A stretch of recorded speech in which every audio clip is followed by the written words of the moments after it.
Hello and welcome back to the Pharaoh's Legion. So this episode we're going to be looking at the KARACNOS Assault Tank, mostly because it is on the way out in plastic, or on the way in plastic, which I'm very excited about, and I know all of you Mechanicum players are, especially if you've been like me, waiting for 10 years. So it's good to get it in plastic. I think the KARACNOS is an interesting tank. It's not one I immediately thought, wow, look at that. That's, boom, dead. That's not something I saw. I think I looked at the main armament, which is the missile launcher, and I thought, a massive pie plate, 7-inch pie plate, strength 6. And I thought, oh, strength 6, you're wounding it. Most Marines on 2s, great. AP4, I'm like, oh, AP4, okay. Interesting. But then I had a second look at this tank, and I looked at it properly, and I did a real tactical analysis. so,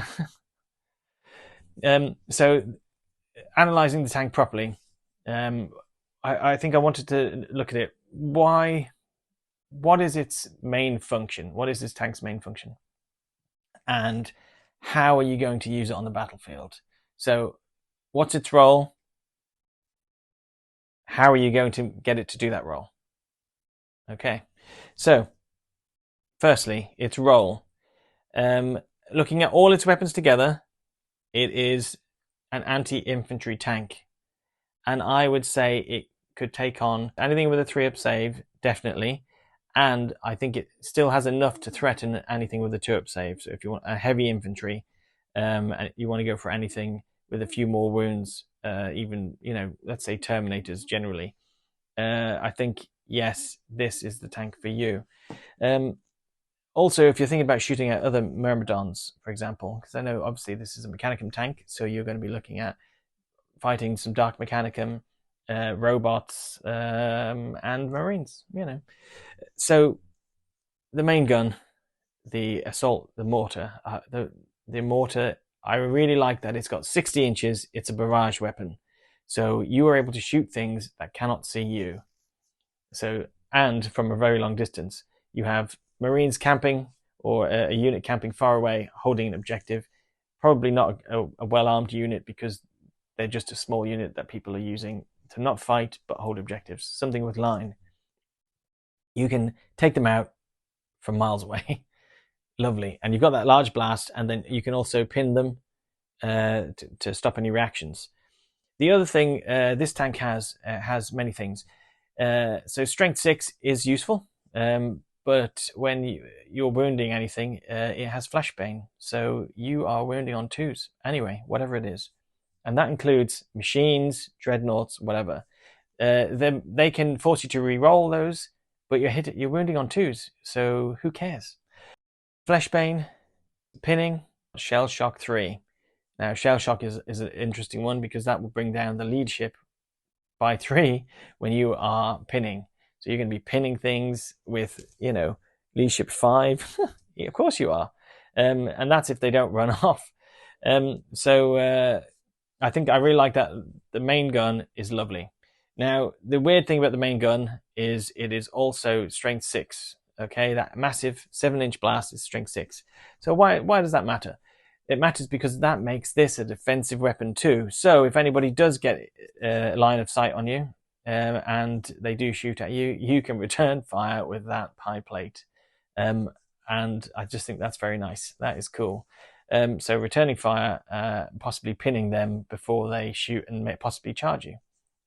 Also, if someone is trying to charge you, you can, again, pie plate them, possibly pin them. And if you haven't pinned them, maybe you can, just kill them all. The sad thing is, you also have your lightning locks, which are not, they're strength 7, so they're not good for reactions, but they are good for in your shooting phase. You've got your 3-inch blast, strength 7, AP3. So, like I said, Marines dead. You have shred on it as well to make sure you're getting those wounds. But you also have a 4+ rending. Now, that is really good. Strength 7 rending.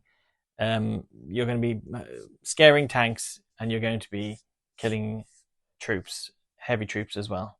You're going to be putting those wounds on. Like you've got 2 3-inch blasts, and then you've got your 7-inch pie plate. So you are going to be doing some damage. It is going to be a case of boom, dead. It's called the assault tank. Now, the KARACNOS assault tank. So you have that mortar, and this is all I could think of. I'm thinking, I'm going to get rid of those las cannon squads over there. I'm going to... Who's that hiding behind the building? Oh, is that an objective? I'm going to get you guys as well. I thought, this is not an assault tank. But when you put together the fact that you have 14 front armor, you've got a flare shield, you've got the 2 lightning locks, you've got your blast from your missiles. You can go out there. You've got ram. You've got the shock ram on the front, so you can get out there. You can shock ram Rhino 11 armor. You're hitting it with D6 strength 10 hits. You're going to be able to take that Rhino out. Once you've opened it up, you're going to be able to unleash hell, rain down death upon whatever unit is in that thing.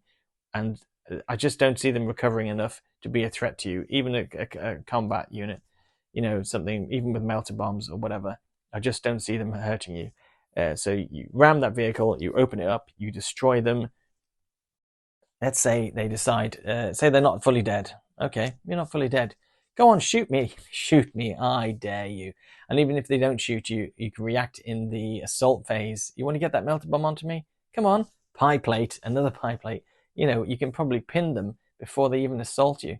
The KARACNOS assault tank is probably an assault tank. You can have it charging towards your enemy, sorry, and unleashing hell, really.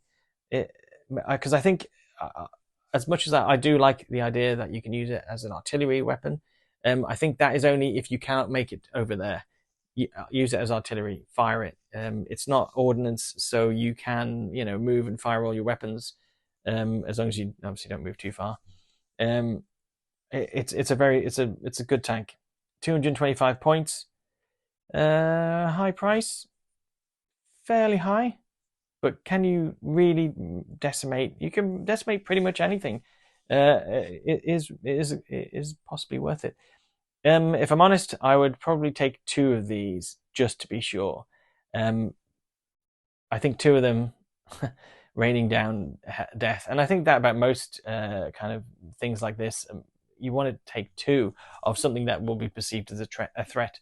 You put down that big pie plate, and even, you know, AP4, people do not like getting put, you know, templates put over them. No one likes it. So yes, the KARACNOS assault tank, definitely worth it. I think it's a good all-rounder, and it's tough. It is a tough tank to take out if you don't really dedicate something to it. So am I going to get this? Of course I am. Am I going to get 2? Probably. I would say so. Should you get this tank? I would say yes. I think definitely. I think you don't see them a lot. 1, it was resin and expensive. And I think 2, you were also probably like me thinking, what does it do? But I don't know what it does. You know what it does now. It is an assault tank. You do go in there and you take out as many troops as you can. You take out those line units. You can sacrifice this tank. Why not? Sacrifice all of your army. Sacrifice it for the Omnisire. Ah, the Omnisire. Oh. I hope you've liked my take on the KARACNOS assault tank. Are you going to be getting it? What do you think? This is what the comments are for. It's not just to tell me that I've got cool hair. It is also, let me know what you think about this. Have you spotted any tactics, anything that you want to, you know, add?